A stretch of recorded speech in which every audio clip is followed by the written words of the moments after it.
कवि डॉक्टर ब्रजनाथ रथंकर द्वादश पुण्यतिथि फकीरमोहन साहित्य परिषद पक्षर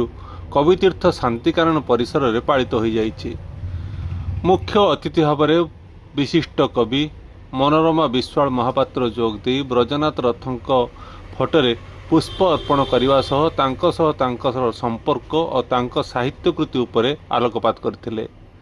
अन्यतम अतिथि भाव में शिक्षाविद कालिकिंकर दास जोगदे ब्रजनाथ रथंकर पिलादिन और तांकर विवाह केमिति होइथिला, तांकर बापा विश्वनाथ रथंकर जीवनचर्या विषय सुंदर वक्तव्य रखिथिले। एही सभा परिषदर सभापति डॉक्टर सुभाष चंद्र पात्रंक पौरोहित्य परिचालित होइतिला। प्राक कथा परिषदर संपादक डॉक्टर रत्नाकर सिंह रखिथिले।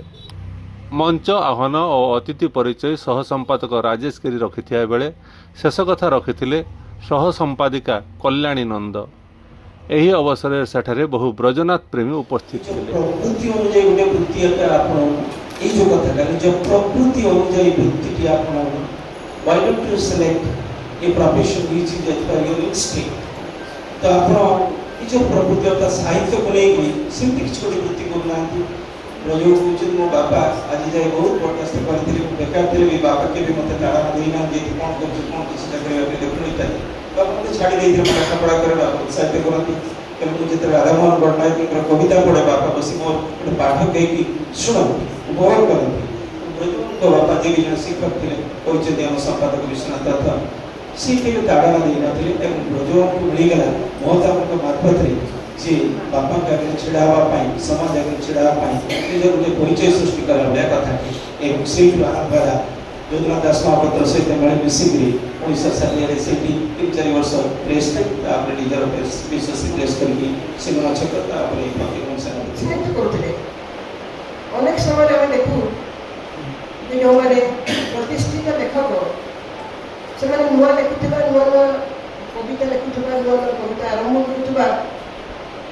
पिला कवि मानते गुरुत्व दिखती ना कि सी अनेक समय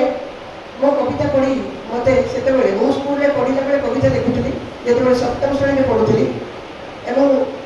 से ब्रज बाबू मत हाथ लेखा चिठी भी अच्छी कि रखी